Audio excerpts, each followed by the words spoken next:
Hi guys, what's going on? I'm Loz, and today we are back with another episode of Total War Arena.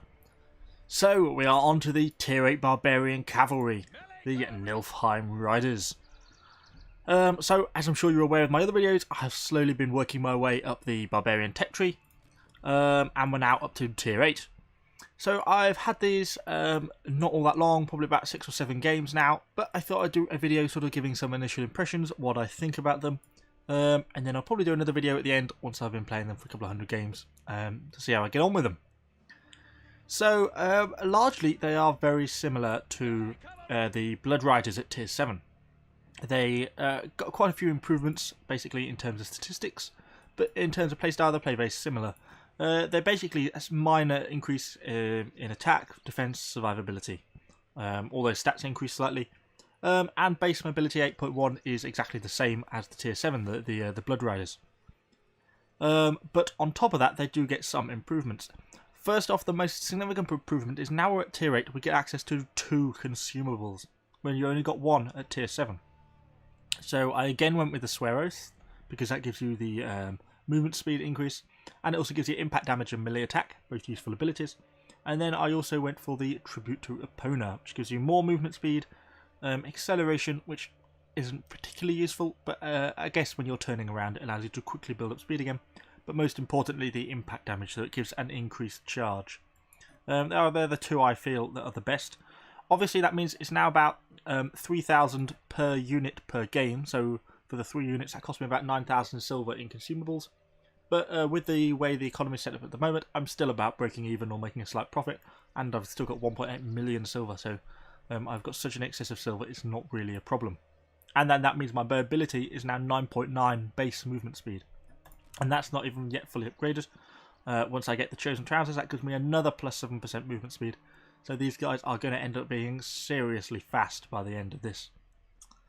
I had the War Paint, which carried over from the Blood Raiders, so I managed to equip that straight away. And we're nearly at the shield. Once I've got the shield, and we just got to research this longsword, and we already have the bloodlettered longsword researched. So tow those 2 researched to then get access to this.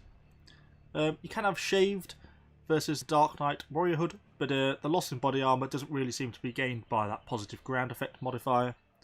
So for me it seems worthwhile just to have the hood basically, which gives you a slight missile block, body armor, etc, etc.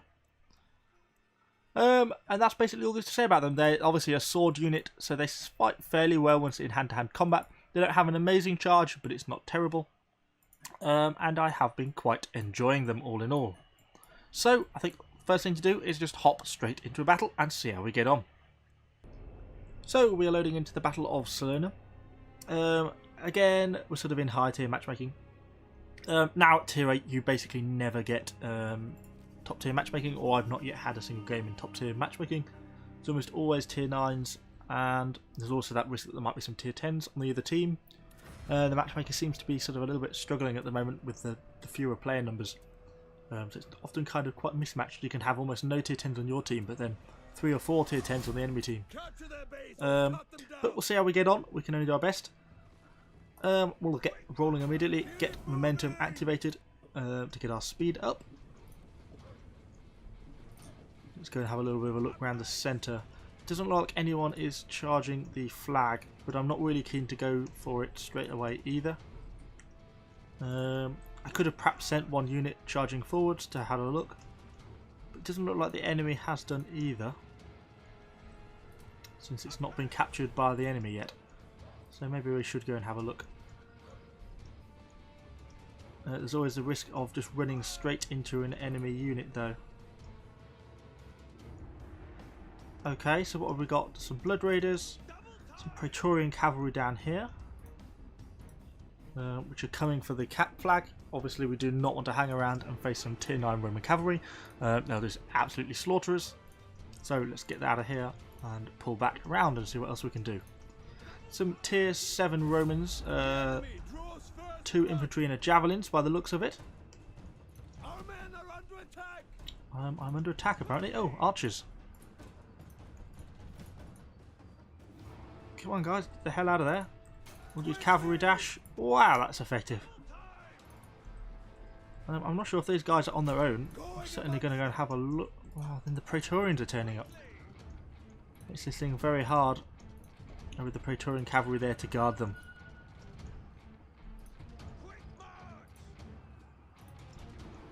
Without knowing quite what that Praetorian Cavalry is going to be doing, I can't really push down that gap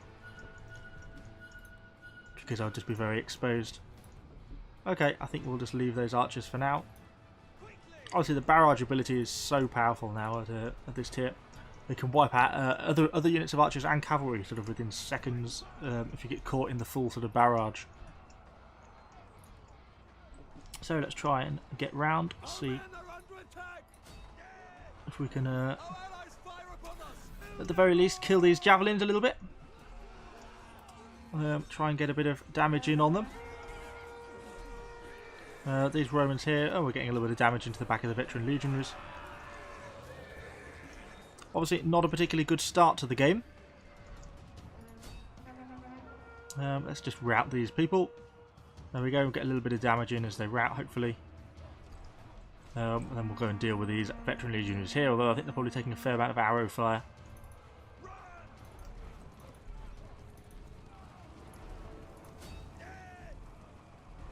And charge.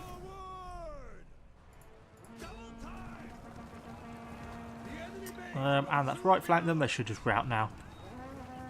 And that's routed them. And we got the elimination as well. Okay, they're now starting to push our base pretty hard. Let's reactivate momentum, get this thing back moving up to speed. The other thing about momentum obviously is it also gives you plus 20% impact damage in the charge. It's well worth having. And you also get movement speed, turn speed, and the negative ground modifier, so if you're running through thick mud or something like that you get a bonus. So let's have a look. Well, there are some Blood Riders there who look a little bit like they're on their own. They could be a viable target. We're also getting some archer fire. Wow, so many archers. Obviously, what can we do against like such a large amount? We've just got decimated by them. 6 units of archers is just too much to be able to do anything about it. So I think we have lost this battle. Try and rout these guys maybe. But again, we've not even got any units that we can get in to actually try and kill them. So it's a bit of a forlorn hope. We may actually end up capturing their base. It may turn into a win. Which it has. Well, that is very unexpected. Good job to the guys who got into the base. It's a very hard fight when you've got that many archers to deal against, even though cavalry are effective against archers. One, I hadn't recharged my charge bonus, which is my fault. But also, when they both barrage you like that, the amount of damage output is just so extreme, it can be pretty hard to defend against.